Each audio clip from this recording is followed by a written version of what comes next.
When it comes to lost media, there's a lot of it out there. And with the big interest in the community changing from week to week, it only makes sense that some of it will fall through the cracks and not get the proper attention that it deserves. So this is the second installment of a series that takes a look at lesser-known lost media in an attempt to get more eyes on it. Welcome back to the lost media we left behind. Animaniacs Hollywood Hypnotics. Animaniacs was an animated series that debuted in 1993 on Fox. The series centers on the adventures of the Warner siblings, Wacko, Yakko, and Dot, as they cause chaos on the Warner Brothers movie lot as well as various other locations.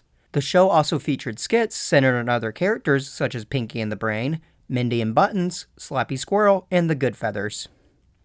During and after the life of the show, several video games based on the show were produced. In 2003, publisher Swing Entertainment was getting ready to release another game based on the show, Animaniacs Hollywood Hypnotics, for the Game Boy Advance. The game would have focused on Brain in his latest attempt to take over the world. He would use the Warner Brothers water tower as a rocket in order to launch a satellite into space, which he would use to transmit the sound of a big barking dog to every home on the planet. No one would be able to sleep, and the neighbors would be continually yelling at each other to keep that dog quiet. In the ensuing chaos, Brain would step in and take over the world. Brain would wait for the Warner siblings to leave the tower, and then, with the help of Pinky, would set up hidden speakers all around the studio, which emit weird hypnotic sounds to put the actors into a trance to keep the Warners from getting back to the water tower. For some reason, Yakko, Wacko, and Dot would be immune to the hypnotic sounds. Discovering the speakers, they decide to help the actors get free from their trances by destroying them. The game would have been a 2D platformer point-and-click adventure game hybrid. Players would have controlled each of the Warners as you make your way through the studio, fighting enemies and solving various puzzles, such as helping Mindy escape from a jail cell by finding a sheriff's key. The levels would have been themed to various movie genres such as the Wild West, space, gangster, and pirate. Unfortunately, the game's release, along with the release of another Animaniacs game, Animaniacs Hollywood Hijinks, was cancelled after Swing Entertainment went bankrupt in early 2003. But while Hollywood Hijinks eventually received a new publisher and was released as Animaniacs The Great Edgar Hunt, Hollywood Hypnotics remained unreleased. As of 2023, it has yet to be released in any form, and all we have are screenshots and images of the box art. Our only hope at this point is that a build of the game is found one day. Muppet Vision 3D 2009 Preshow. Muppet Vision 3D is a popular 3D movie that can be found at Walt Disney World's Hollywood Studios Park, and formerly at Disney's California Adventure Park. It's notable by Muppet fans for being the last project that Muppet's creator Jim Henson worked on before his death in 1990. In 2009, it was announced that both versions of the film would receive updates, with the film being remastered and reissued in Disney Digital 3D, and with the film receiving a new pre-show. David Gumpel, director of the original pre-show, revealed on his blog that he directed a new version of the pre-show in November of 2008 to go with the updated attraction. The attraction was closed at Walt Disney World from April 24th through May 14th, 2009 for the update. But when it reopened, the new pre-show was not included.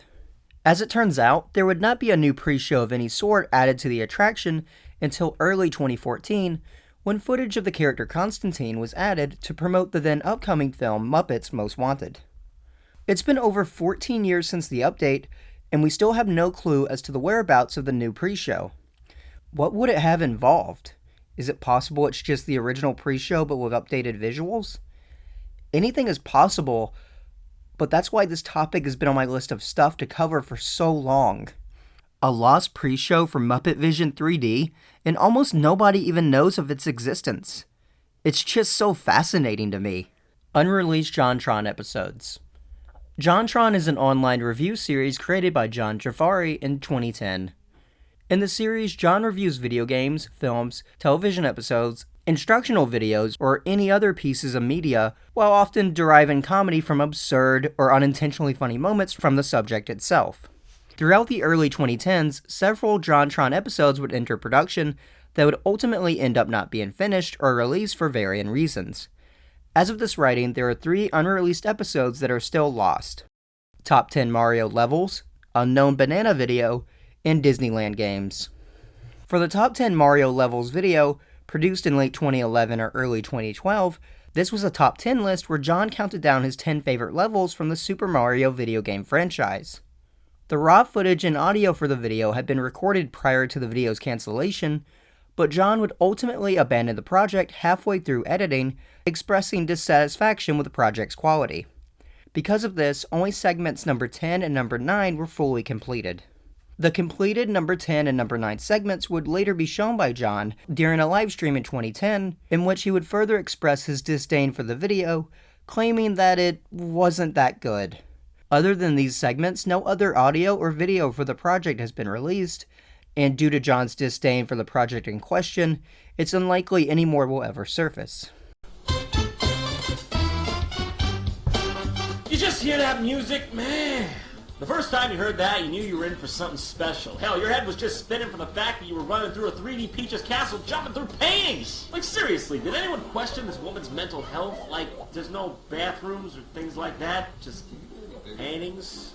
Bob on Battlefield will be remembered by generations of gaming vets for its signature moments, such as, what am I looking at here exactly? Okay, let's face it, this level ain't aged well. Just kind of looks like a baby just threw up over everything. Got like floating islands, because them programmers didn't give a fuck. Back then, it was basically like what Skyrim is today. You were like, what? I can go on top of that hill? It really felt like a Battlefield. It was a revolutionary step in the right direction for all Mario games to come. You got to fight Mr. Trapezoid Stash up on top of the summit, and you could even go to jail. Do not pass go, but will $200. We got 9 more of these? Ah, shit. Number 9. No Kibay, more like low Kibay. Tear down this wall. Now, while not as ground pounding as the previous entry, Mario Sunshine was a sunny effort in making a watery game. What? I liked it. You don't have to like it. I liked it. Mario Sunshine's levels were all quite nice and fun. They're still memorable to me today. Although, some of it, I try to forget. Mario! How dare you disturb my family vacation? Daily. But the one that always stood out to me was Noki Bay. I've always been a sucker for the more atmospheric Mario levels, and this is one you just can't cold shoulder. I mean, it had that feel, you know? Anybody meet me halfway on this one? Come on, just stop making me look silly up here. And just because I wear a clown hat don't mean I'm a clown! What? Just listen to the music.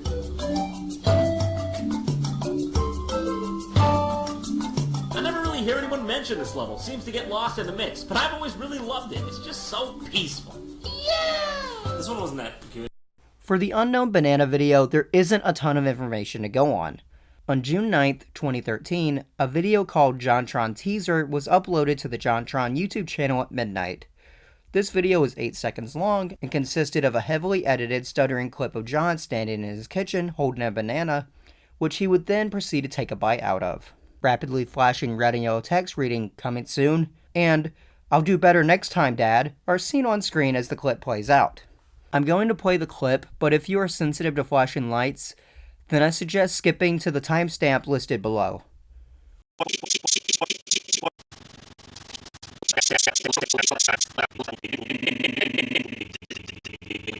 The title and "Coming Soon" text had many believing that this was a tease for a future JonTron video, but in the 10 years since the upload, no video with this footage has ever been uploaded to the channel, and the teaser video itself was removed abruptly from the channel just hours later, with Jon himself never acknowledging the upload.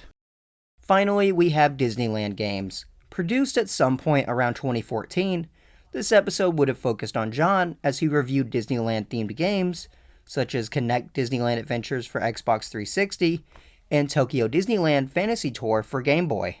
Unlike the Mario Levels video, this video appears to have gotten significantly farther in production, with a large amount of live-action footage being filmed, as well as an animated title card being made.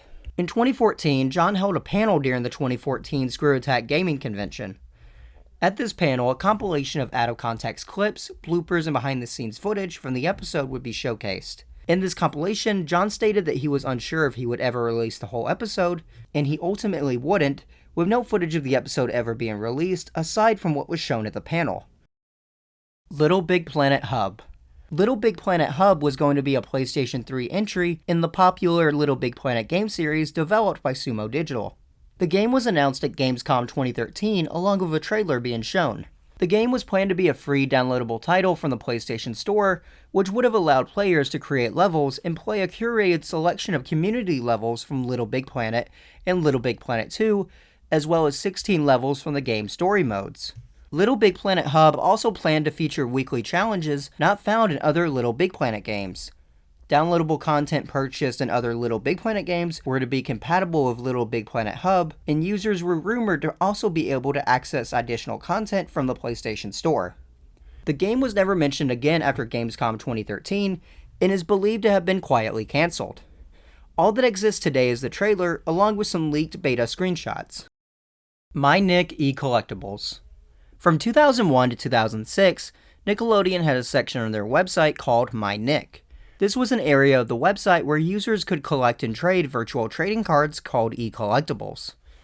By spending Nick points, users could buy card packs themed to their favorite shows, and then trade their extra cards with other users.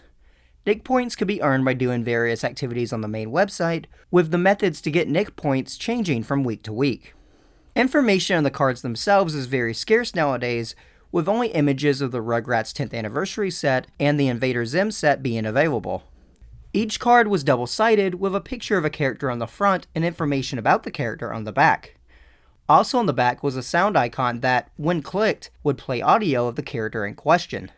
These audio snippets are especially lost to time, although one user on Reddit says that they distinctly remember the Gaz card from the Invader Zim set saying, "Your voice is stupid."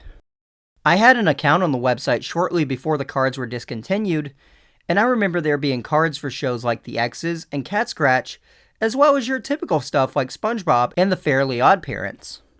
While the website is gone for good, I truly hope that more images of the cards themselves surface one day. I remember having a card of Gear, the car from Cat Scratch, that I personally would love to see again. KeepHerAwake.com. To promote the 2010 remake of A Nightmare on Elm Street, an online browser game called Keep Her Awake was made. The objective of the game was to help keep a girl awake in order to keep her safe from Freddy Krueger. Players were offered various methods to keep the girl awake. These included medication, cold showers, and even self-isolation. The game was in an FMV style, similar to the Sega CD game Night Trap, with the girl being played by an unknown actress. Not much information exists on the game, with various reports stating that it was only around for a few weeks, being taken offline shortly after the movie was released due to the game being controversial due to the violence used in the game, with there reportedly being no age restrictions or anything of the sort on the website. No archives of the site exist today, with only the title screen and a single image remaining as proof of the site's existence. Archie Comics' Sonic Underground Epilogue. Sonic Underground was a television series based on the popular Sonic the Hedgehog video game franchise that aired for one season from January 6 to May 23, 1999. The series centered on Sonic and his siblings Sonia and Manic as they tried to reunite with their mother, Alina, who is the Queen of Mobius. Each of the three siblings has a magical medallion based on a different musical instrument. Sonic's medallion is a guitar, Sonia's is a keyboard, and Manic's is a drum set. Doubling as both weapons and instruments, they use their medallions to form the underground rock band Sonic Underground to fight off the evil Dr. Robotnik and his army of SWAT bots. Unfortunately, the show was prematurely cancelled, with the main storyline of the triplets finding their mother left unresolved. It wouldn't be until a decade later in 2009 when the first rumblings of a comic epilogue would emerge. Ian Flynn, the head writer of Archie Comics' two Sonic series, Sonic the Hedgehog and Sonic Universe, posted a poll online to gauge interest in the idea of him writing an epilogue for the show as part of the Sonic Universe series, and replied to the post saying, "I don't know, it's an intriguing enough idea, but I'd kind of feel like I was stepping on the original creatives. As it stands, even if we did get the green light for such a project, it wouldn't see the light of day until 2011 at earliest." 3 years later at New York Comic Con 2012, an epilogue for the show was officially announced that was planned to serve as Sonic Universe's 50th issue, with the executive director of editorial at the time, Paul Kaminsky, saying, "We said, you know what? We need to do an epilogue to Sonic Underground. The last song, the last concert. What better way to celebrate 50 issues of Sonic Universe than hiring Sonic's band to play?" But when issue 50 finally hit stores in March of 2013, the Sonic Underground epilogue was replaced by a story about Metal Sonic. Later that year in October, Ian Flynn appeared on the Sonic Lost World First Play Marathon and stated that while he never penned a formal script, he had written lots and lots of notes. It was also at this marathon that he revealed that Sonic Underground is off limits for the comic staff. He went on to clarify that, "That's been in place since before I got on the book. The finale in Sonic Universe was supposed to be a special one-time thing. We're still trying to find a way to get it to happen."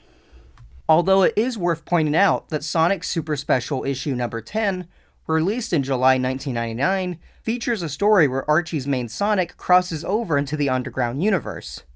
Ian Flynn didn't join the Archie Comics team until 2006, so at some point within those 7 years, Sonic Underground was made off-limits to the comic staff.